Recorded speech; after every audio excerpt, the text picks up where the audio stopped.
모세의 생애를 3기로 나눌 수 있습니다. 제1기는 바로의 궁전에서 성장하여 교육을 받던 40년입니다. 제2기는 미디안 광야에서 이드로의 양무리를 치면서 목동으로 살던 40년입니다. 제3기는 호렙산에서 하나님의 부르심을 받아 이스라엘 백성들을 인도하던 40년입니다. 모세가 하나님의 부름을 받을 때는 젊고 혈기왕성한 때가 아니었습니다. 오히려 그때는 자기의 혈기를 이기지 못해서 애굽 사람을 죽이는 살인자가 되었습니다. 그가 하나님의 부르심을 받았을 때는 젊고 박력도 애국의 정열도 사라지고 이제 자기 자신은 더 이상 기댈 것이 없는 나약한 인간이 되어 미디안 광야에서 양무리를 칠 때 하나님께로부터 부름을 받은 것입니다. 하나님이 호렙산 떨기나무 가운데서 모세에게 나타나 이스라엘 백성들을 인도하라고 말씀하셨습니다. 그때 모세는 변명합니다. 애굽 왕이 나를 가만두지 않을 것입니다. 저는 애굽 사람을 죽이고 도망쳐 나온 사람입니다. 애굽 왕도 내 말을 듣지 않을 것입니다. 이스라엘 백성들도 나를 하나님이 보내신 자로 믿지 않을 것입니다. 이렇게 초라한 목동이 되어 돌아온 나를 누가 믿어주겠습니까? 그리고 저는 무엇보다도 이 말에 능치 못한 사람입니다. 그러니 내가 누구간데 바로에게 가며 이스라엘 백성들을 애굽에서 인도해 낼 수 있겠습니까? 모세는 자기 자신을 잘 알기 때문에 극구 사양합니다. 그때 하나님께서 모세에게 물으셨습니다.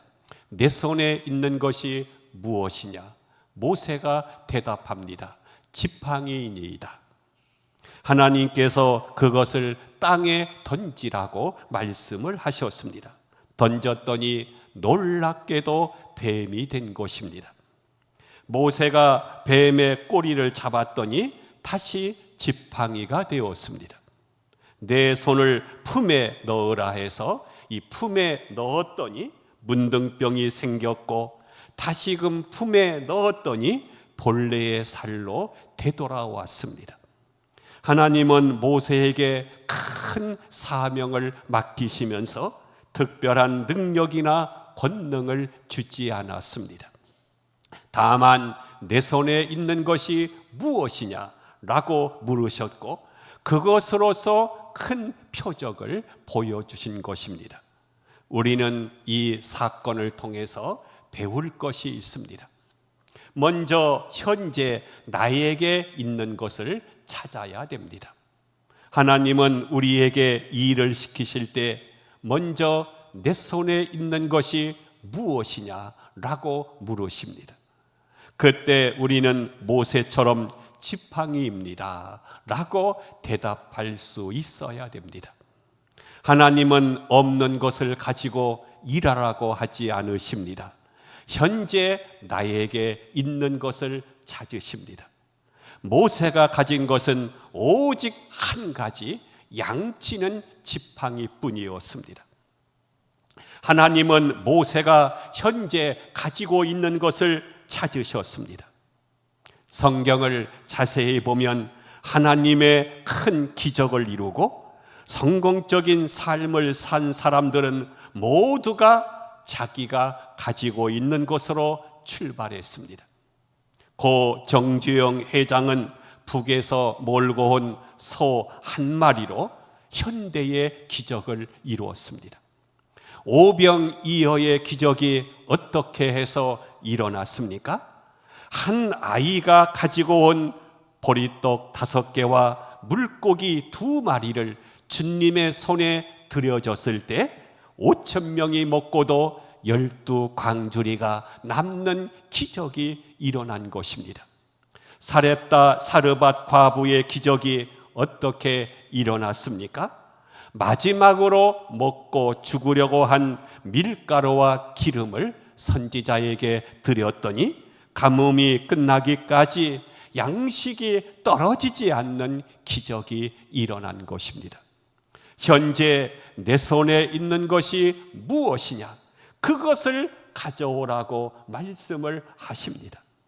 하나님은 지금도 내가 가지고 있는 것이 무엇이냐라고 물으십니다. 내가 받은 은사가 무엇이냐? 각각 받은 은사대로 선한 청지기 같이 봉사하라고 말씀을 하십니다. 우리는 현재 내가 가지고 있는 것을 소중하게 여길 줄 알아야 됩니다. 내가 가지고 있는 지팡이는 무엇을 의미합니까? 이미 가진 것, 이미 내가 소유하고 있는 것, 현재 이 모습 이대로가 내가 가지고 있는 지팡이입니다. 지팡이는 곧 모세 자신이었습니다. 마른 막대기 같은 존재를 통해서 큰 역사가 나타나는 것을 보여주고 있습니다. 모세의 손에 잡힌 지팡이는 단순히 양떼를 인도하는 데 쓰여졌습니다. 그러나 하나님의 손에 잡힌 지팡이는 능력의 지팡이가 되었습니다. 주님의 손에서 벗어난 지팡이는 뱀이 되었습니다. 하나님의 손에서 벗어나게 되면 더러운 문둥병이 되었으나 하나님의 품에 들어가니 다시 깨끗한 손이 되었습니다. 모세는 이 지팡이를 통해서 자신의 존재를 본 것입니다. 노만 빈센트 피일 박사의 상담 일화가 있습니다. 52세의 한 남자가 사업에 실패하고 시리에 빠져 있을 때 미국의 피일 박사를 만나라고 하는 친구의 권유로 사무실 문을 놓고 했습니다. 그는 사업을 하다가 모든 것을 다 잃고 말았습니다. 그의 많은 재산이 부도로 남의 손에 넘어가게 되었고 자기가 살고 있던 집마저 부도로 넘어가게 된 것입니다. 이제는 거리에 쫓겨나게 생겼습니다. 이제 남은 것이라곤 아무것도 없었습니다. 모두가 한순간에 사라져 버린 것입니다. 그는 모든 것이 끝장나 버린다고 생각했습니다. 이제는 희망도 없고 재기하기에는 50세가 넘었으므로 너무 늦은 나이였습니다. 그의 눈동자는 초점을 잃어버렸고 완전히 좌절감과 상실감에 빠져 있었습니다. 그때 필 목사가 이렇게 말했다고 합니다. 그렇다면 지금 당신에게 남아있는 소중한 재산이 얼마나 있는지 한번 적어보기를 바랍니다. 그러자 그는 아무것도 남은 것이 없는데 무엇을 적으란 말입니까? 라고 했습니다. 그러자 그래도 한번 적어봅시다. 부인은 계신가요? 결혼 30년 동안 한 번도 제 곁을 떠나본 적이 없는 나와 함께 살아온 부인이 있습니다. 자녀들은 몇 명이지요? 예, 모두가 셋인데 참으로 영특하게 자라고 있습니다. 건강은 어떠신가요? 예, 아직까지 건강은 좋아서 제가 알아본 적이 한 번도 없습니다. 친구가 있습니까? 예, 정말 좋은 친구 셋이 있습니다. 마지막으로 한 가지 더 묻겠습니다. 하나님을 믿습니까? 예, 저는 교회의 집사입니다. 우리 서로 대화한 것 중에서 내게 있는 재산 목록을 한번 적어보도록 하십시다. 첫째는 사랑하는 부인이 있다. 두 번째는 사랑스러운 자녀가 셋이나 있다. 세 번째는 건강하다. 넷째는 의리가 있는 친구가 있다. 다섯 번째는 무엇보다도 당신에게는 하나님이 계시다. 빌 목사는 이 중년 신사에게 이렇게 말했다고 합니다. 당신이 잃어버렸다고 하는 사업과 여기에 기록된 재산 중에 어느 것이 더 크다고 생각을 하시나요? 당신의 부인과 사업을 바꿀 수 있습니까? 아니요. 당신의 아들과 사업을 바꾸시겠습니까? 아니요. 당신의 건강과 사업을 바꾸겠습니까? 아니요. 그러고 보니 당신은 정말 귀중하고 소중한 것은 하나도 잃어버리지 않으셨군요. 당신에게는 현재 상상할 수 없는 귀한 보배를 가지고 있습니다. 당신은 사업을 잃었지만 돈 주고 살 수 없는 풍부한 경험을 얻었습니다. 그리고 당신 곁에는 전능하신 하나님이 계십니다. 용기를 내십시오. 그는 다시 용기를 얻고 힘찬 발걸음으로 나갔습니다. 그리고 몇 년 후에 재기하여 큰 성공자가 되었다고 합니다. 성도 여러분, 현재 내가 가지고 있는 소중한 것이 무엇인가를 생각했으면 좋겠습니다. 쇼펜하우엘은 말하기를 사람은 자기가 가지고 있는 것을 좀처럼 생각하지 않고 늘 자기에게 없는 것만을 생각하는 것이 가장 큰 비극이다 라고 했습니다. 지혜로운 사람은 현재의 자기에게 남아있는 것을 헤아리면서 감사하며 살아갑니다. 그러나 어리석은 사람은 자기에게 없는 것만을 생각해서 원망하고 탄식하며 세월을 보냅니다. 모세야, 내 손에 있는 것이 무엇이냐? 너는 내 과거만을 생각하지 마라. 현재 내 손에 무엇이 있는가를 생각하라. 다음으로 내 손으로 할 수 있는 일이 있습니다. 실패하는 사람들의 공통적인 특징은 할 수 없다고 하는 생각을 가지고 있습니다. 그러나 우리에게 할 수 있는 일이 있습니다. 현재 내 손으로 할 수 있는 일이 있습니다. 모세가 40년 동안 양을 치면서 익숙하게 할 수 있는 일은 지팡이를 사용하는 것이었습니다. 성공자의 공통적인 특징을 보게 되면 할 수 있다고 하는 믿음을 가졌습니다. 하나님은 모세에게 내가 가진 지팡이로 기적을 이루라 그렇게 말씀을 하십니다. 지금 내 손으로 할 수 있는 것을 찾아야 됩니다. 하나님은 무슨 일을 시키려고 할 때 굉장한 능력을 주시고 일을 시키지 않습니다. 현재 내 손으로 할 수 있는 일을 통해서 큰 일을 이루시는 분이십니다. 모세는 하나님께서 소명적인 일을 시키실 때 미리 굉장한 능력을 주시고 일을 시킬 줄 알았는데 내 손에 있는 것이 무엇이냐라고 물으시고 지팡이입니다 라고 할 때 그 지팡이를 던져서 사용하라고 말씀을 하십니다. 그러나 모세는 자기에게 없는 것만 생각했습니다. 자기는 말에 능치 못한 자요, 입이 뻣뻣하고 둔하여 할 수 없다고 말했습니다. 우리들도 하나님의 일을 하려고 할 때 능력도 없고 재주도 없고 가진 것도 없다고 하면서 변명할 때가 많습니다. 그러나 하나님은 그러한 변명을 듣지 않으십니다.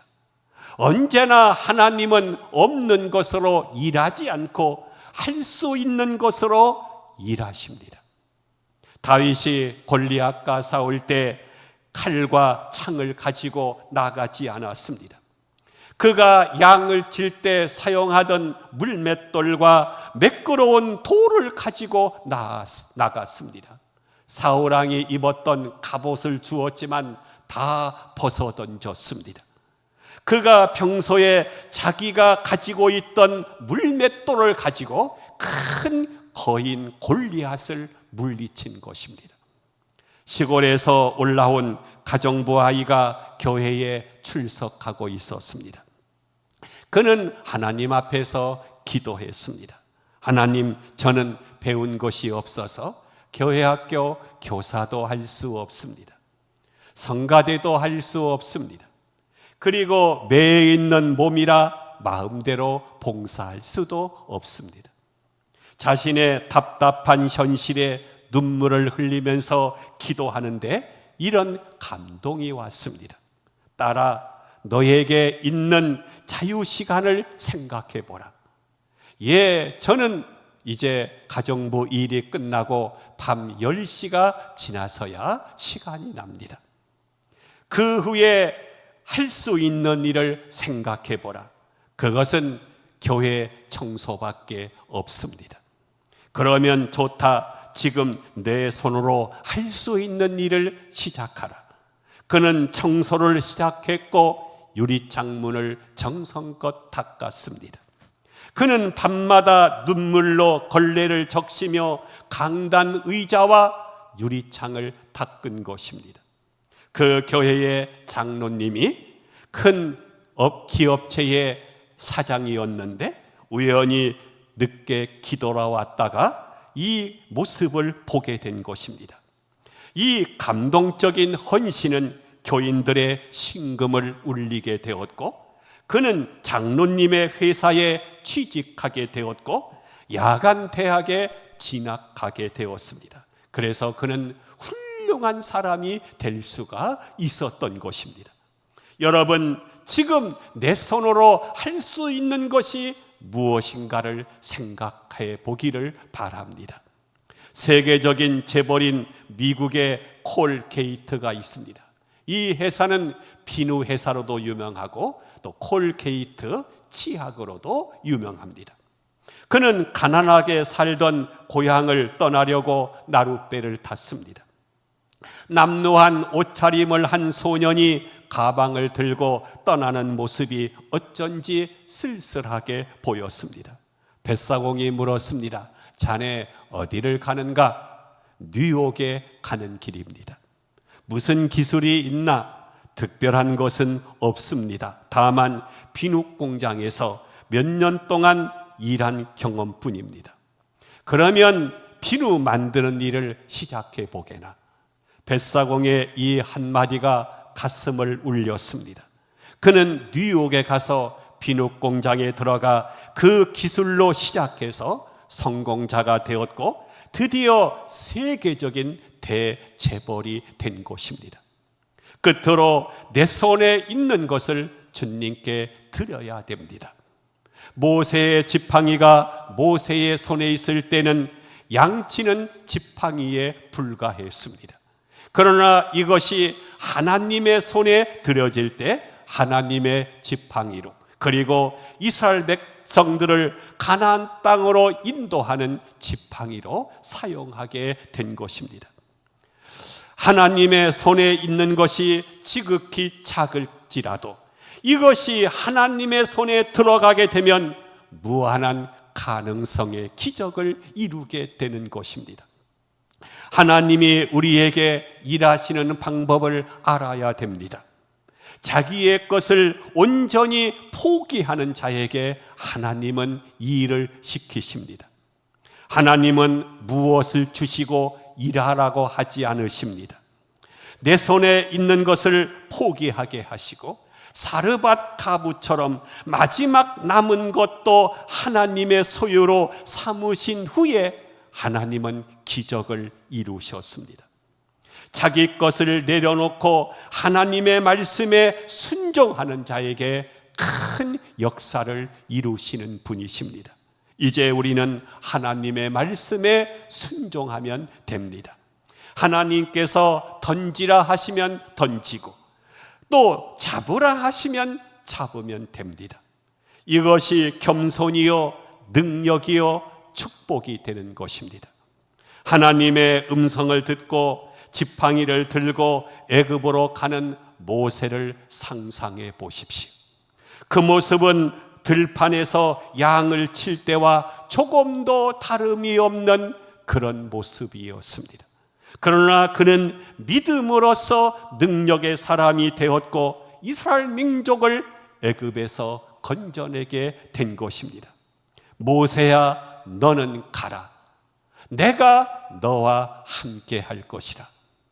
우리들도 모세처럼 하나님의 손에 붙들려서 귀하게 쓰임받는 우리 모두가 되시기를 주의 이름으로 축원함을 드립니다.